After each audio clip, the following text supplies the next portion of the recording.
How's it going, my friends, and welcome back to Sully's Models.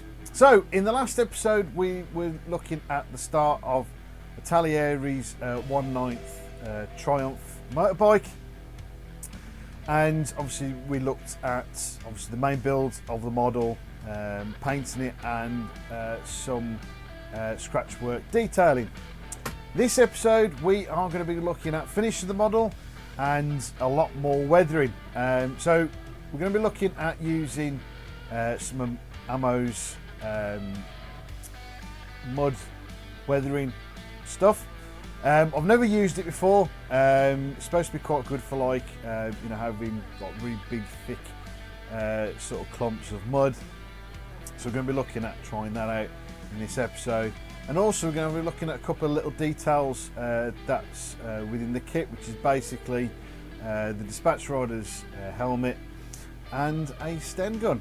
So we'll be looking at in this episode, so grab yourself a cup of tea and some bickies. Where did I put more bickies?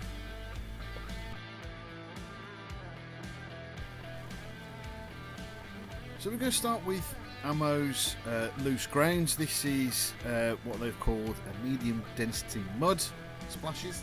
So basically it's just like a fairly thin sort of muddy paint. This stuff's enamel, so it shouldn't really attack your acrylics. So I plaster it all over mostly all over the tyre, particularly in the treads and around the inner rim, and then with the sponge sort of get most of it up and sort of smear it round so it gives it a little bit of a dried mud looking effect. So next we move on to the splatter technique, which is just loading your airbrush up with some paint and then giving it a good blast with your airbrush.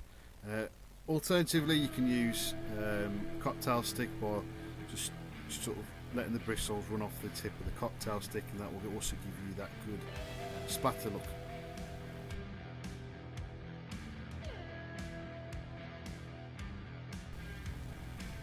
So after putting that down, I moved on to their turned earth, which is just got a fairly similar colour but a bit more of a sort of a thick sort of pigment agent into it, and basically did exactly the same as before. Then I moved on to their heavy earth, which has got a bit more thicker pigment in it to obviously make it look a nice bit more chunkier. I mainly concentrated this around the treads, and again did the same splatter technique, just to give again the impression of more chunks of earth being churned up within the wheels, and some of this mud hasn't quite dried off yet.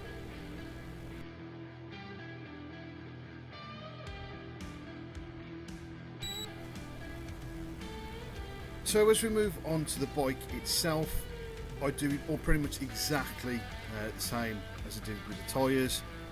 I concentrated a little bit more heavily within the mudguard itself, even though you're probably not really going to see barely any of it at all.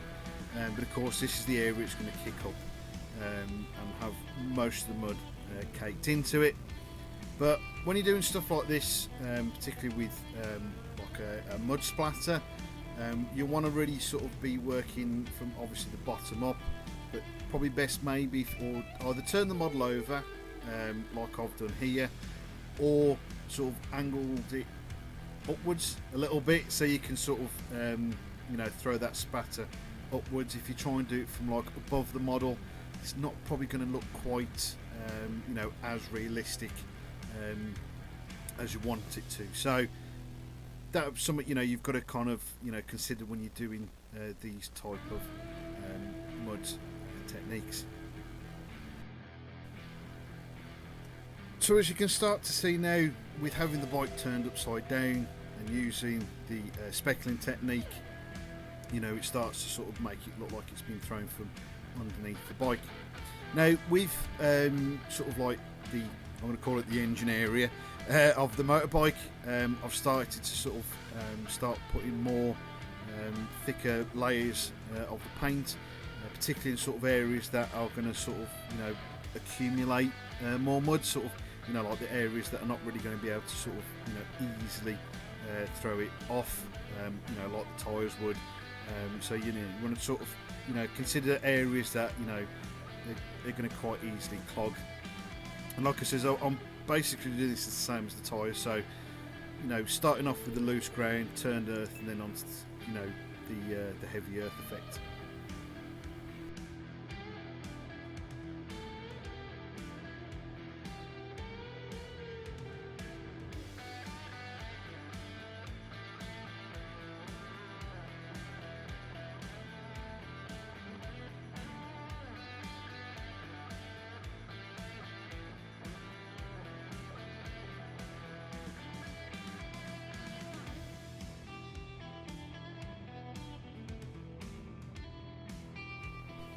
So as we're coming towards the end of this process, I'll just give everything a quick flick over with some of the splattering technique, mainly with the heavy earth, sort of again giving that impression of, you know, still patches of wet mud.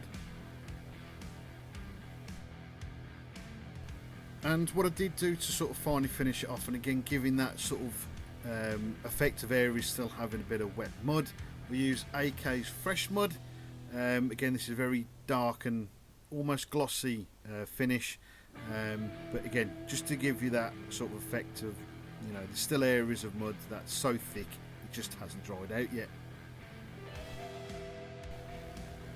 So we move on to some of the accessories that come within the kit, and we got the stain. There wasn't really much to be done with this, though I did drill the end of the barrel out, and I also added a cocking handle, which was probably any sort of detail that was missing. But it's nicely detailed. As painting wise, I just sprayed it in a matte black.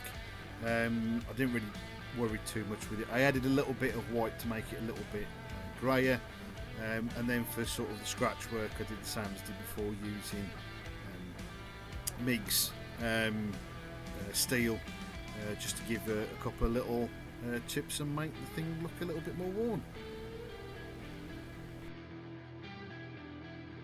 So next we'll move on to the helmet, and this was pretty much done exactly almost the same process as weathering the bike. The only thing I did a little bit different with this is I got some Italeri extra thin with an old brush and stippled it across the helmet to give it that sort of, you know, more textured look than rather than just that plain, you know, boring surface. For the base coat of the helmet, I used Master Models RAF Dark Green, and for the leather strapping, I used Ammo's Burnt Brown Red. After that, I gave the entirety of the helmet a wash with Tamier's Accent Panel Liner Dark Brown, and then that's pretty much it. That gives it sort of that, you know, again, sort of old and, you know, pretty well used helmet.